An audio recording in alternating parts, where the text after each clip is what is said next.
Hello बच्चों, कैसे हैं आप लोग। आशा करता हूं स्वस्थ होंगे और मस्त होंगे। तो आज के इस वीडियो में हम पढ़ेंगे कक्षा 9 की गणित। ठीक है, पार्ट 1।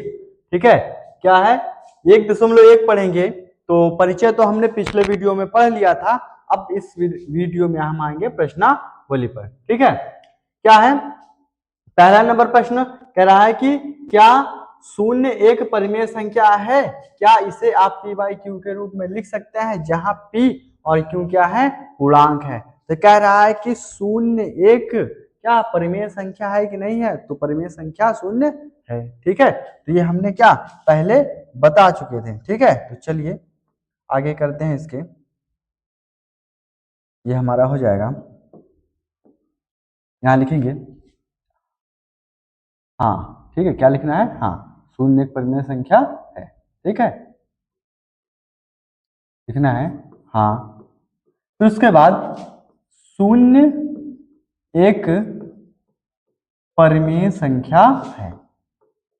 परिमेय संख्या है जिसे हम पी बाई क्यू के रूप में लिख सकते हैं, के रूप में लिख सकते हैं। ठीक है, लिख सकते हैं।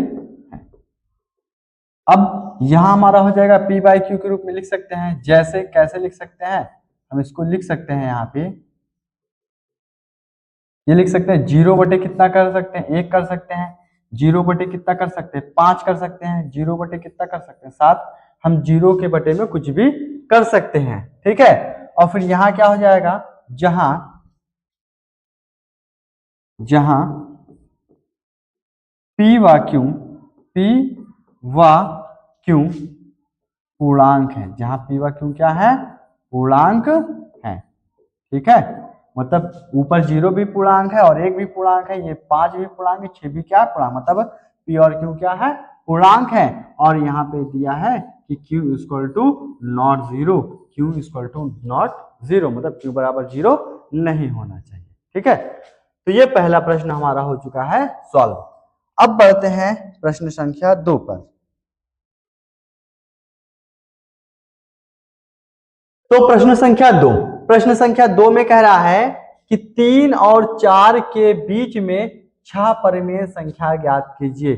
कितनी परिमेय संख्या ज्ञात करनी है, 6 परिमेय संख्या। ठीक है, तो जैसा पिछले वीडियो में हमने बताया था, ठीक है, सेम उसी तरीके से। तो इसमें ज्ञात करना हमको कितने, 3 और 4 के बीच में 6 परिमेय संख्या ज्ञात करनी है ना। तो जितनी परिमेय संख्या ज्ञात करनी होती है उससे हम एक ज्यादा, क्या उससे एक ज्यादा बढ़ा दें। जैसे 6 ज्ञात करना है तो हम इसमें 7 से गुणा करा देंगे। तो 3 में हम गुणा कराएंगे 7/7 से, और यहाँ 4 है, 4 में भी हम किससे गुणा करा देंगे, 7/7 से। ठीक है, तो ये कितना हो जाएगा, 3 सतह कितना हुआ, 21/7 हो गया। इधर कितना हो गया, 7 चौक 28, 28 बटे कितना आ गया, 7 आ गया। अब क्या करना है, यहाँ लिखना है 3 व 4 के बीच की 6 परिमेय संख्या, 6 परिमेय संख्या कितनी होगी, चलो लिखते हैं यहाँ पे। तो कितना 21/7 है ना, तो ये हमारा हो जाएगा 22/7, 23/7 हो जाएगा। फिर कितना हो जाएगा, 23/7, 23 के बाद क्या आएगा, 24/7, फिर हमारा हो जाएगा 25/7, और फिर कितना हो जाएगा 26/7, और हमारा हो जाएगा फिर 27/7। कितनी संख्या ज्ञात करना था, ये 6। तो 1 2 3 4 5 6, 6 परिमेय संख्या हमने क्या कर दी, ज्ञात कर दी। ठीक है, ये प्रश्न संख्या 2 हो चुका सॉल्व। अब बढ़ते हैं प्रश्न संख्या 3 पर। तो ये रहा हमारा प्रश्न संख्या 3। तो प्रश्न संख्या 3 में क्या कह रहा है, 3/5 और 4/5 के बीच 5 परिमेय संख्या ज्ञात कीजिए। कितनी परिमेय संख्या निकालनी है, 5। तो एक बढ़ा देंगे, किससे गुणा कराएंगे, 6/6 से। ठीक है, तो 3/5 में हम किससे गुणा करा देंगे, 6/6 से क्या करा देंगे, गुणा। और 4/5 में भी हम किससे गुणा करा देंगे, 6/6 से क्या करा देंगे, गुणा। तो 6 तिरिक कितना हुआ, 18 हो गया।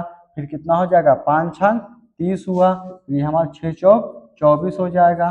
ठीक है, 5 छंग कितना हुआ, 30 हो गया।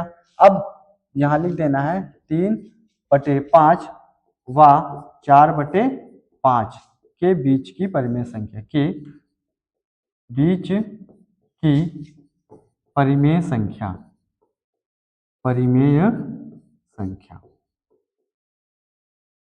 ठीक है, कितनी हो जाएगी, 18 है ना, तो कितना हो जाएगा, 19/30 हो जाएगा, 20/30, फिर 21/30 हो जाएगा, और ये हमारा हो जाएगा 24/30 हो जाएगा। और फिर कितना, नहीं 19, 20, 21, 5 ज्ञात करना था ना, तो 6 से गुणा कराया कितना हो जाएगा, हाँ ठीक है, 6 चौक 24, 5 छंग 30, तो 19, 20, 21, और यहाँ पे कितना हमारा होगा, ये हमारा हो जाएगा 22/30, और फिर कितना हो जाएगा, 23 बटे हमारा कितना हुआ, 30 हो गया। कितना, 1 2 3 4 5, 5 परिमेय संख्या ज्ञात करी थी, 5 परिमेय संख्या हमारी क्या हो चुकी है, ज्ञात हो चुकी है। ठीक है, तो अब बढ़ते हैं प्रश्न संख्या 4 पर। ठीक है, तो प्रश्न संख्या 4 चलिए देखते हैं क्या कह रहा है। नीचे दिए गए कथन सत्य हैं या असत्य हैं, कारण के साथ उत्तर दीजिए। तो हमने प्राकृतिक संख्या बताया था, और क्या है, पूर्ण संख्या। प्राकृतिक संख्या पूर्ण संख्या क्या होती है, ये हमने क्या बता चुके हैं। ठीक है, तो चलिए इसको देखते हैं। तो कह रहा है नीचे दिए गए कथन सत्य है असत्य, कारण के साथ अपने उत्तर दीजिए। ठीक है, हमको बताना है कथन सत्य है या असत्य, और कारण के साथ इसके क्या देना है, उत्तर देने हैं। ठीक है, चलिए शुरू करते हैं। तो पहला नंबर प्रश्न है, क्या कह रहा है, प्रत्येक प्राकृतिक संख्या एक पूर्ण संख्या होती है क्या। प्रत्येक प्राकृतिक संख्या एक पूर्ण संख्या होती है क्या। तो प्राकृतिक संख्या पूर्ण संख्या क्या है, प्राकृतिक संख्या वो होती है जो कहां से चालू हो, एक से चालू हो। कहां से, एक से चालू हो, कहां तक जाती है, अनंत तक चली जाती है। ठीक है, एक से चालू होती है और कहां तक चली जाती है, इस तरीके से अनंत तक चली जाती है, ऐसे ऐसे करते हुए अनंत तक चली जाती है। ठीक है, पूर्ण संख्या क्या होती है, पूर्ण संख्या हमारी 0 से चालू हो जाती है। कहां से, 0 से, 0 1 2 3, इस तरीके से कहां तक जाएगा, ये भी अनंत तक चला जाएगा। तो यहाँ पे कह रहा है प्रत्येक जितनी भी वास्तविक संख्या है, जितनी भी वास्तविक प्राकृतिक संख्या है, वो सभी प्राकृतिक संख्या पूर्ण संख्या होगी कि नहीं होगी, हाँ बिल्कुल होगी। क्योंकि देखो प्राकृतिक संख्या कहाँ से शुरू होती है, 0 से लेकर इंफिनाइट तक जाती है।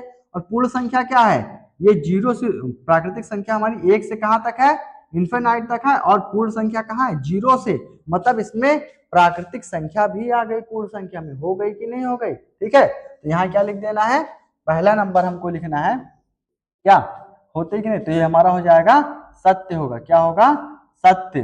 ठीक है, क्योंकि क्योंकि पूर्ण क्योंकि पूर्ण संख्या के समूह में प्राकृतिक संख्या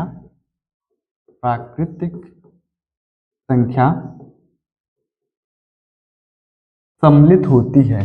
प्राकृतिक संख्या सम्मिलित होती है।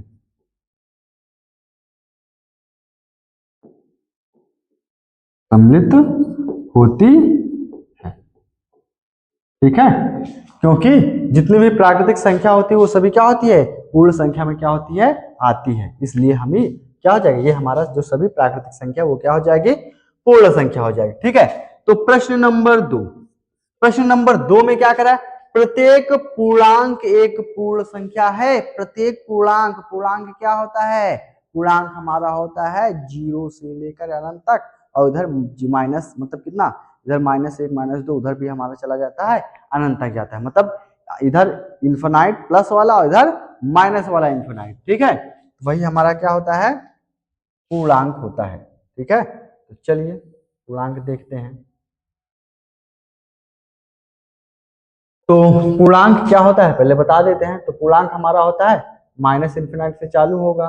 ठीक है, इस तरीके से, और जैसे कितना हो गया, -3 हो गया, -2 हो गया, -1 हो गया, और हमारा 1 2 3 ये भी आएगा, कहाँ तक जाएगा, ये हमारा ऐसे ऐसे इन्फिनाइट तक चलता चला जाएगा। ठीक है, ये हमारा क्या होता है, पूर्णांक होता है। तो कह रहा है सभी जो पूर्णांक है, प्रत्येक पूर्णांक एक पूर्ण संख्या है। पूर्ण संख्या क्या होती है, पूर्ण संख्या हमारी होती है जीरो से चालू। पूर्ण संख्या कहाँ चालू होती है, जीरो से चालू होती है। ठीक है, हाँ, जीरो हो गया, एक हो गया, दो, तीन, इस तरीके से होती चली जाती है। तो कह रहा है कि प्रत्येक पूर्णांक जो है पूर्ण है क्या, नहीं होगा। क्यों नहीं होगा, क्योंकि पूर्णांक हमारा माइनस में भी होता है, लेकिन पूर्ण तो हमारा किस में होगा, प्लस में होगा, है ना। तो यहाँ क्या लिख देना हमारा, ये लिख देंगे हम यहाँ पे असत्य लिख देंगे। क्या लिखेंगे, असत्य। ठीक है, क्योंकि क्योंकि क्योंकि क्या, क्योंकि पूर्ण संख्या ऋणात्मक नहीं होती है, ऋणात्मक नहीं होती है, नहीं होती है। ठीक है, बस ये प्रश्न 4 हमारा हो गया सॉल्व। ठीक है, तो यहाँ पे हमारा 1.1 होता है समाप्त। आशा करते हैं आपको यह वीडियो समझ में आया होगा। धन्यवाद।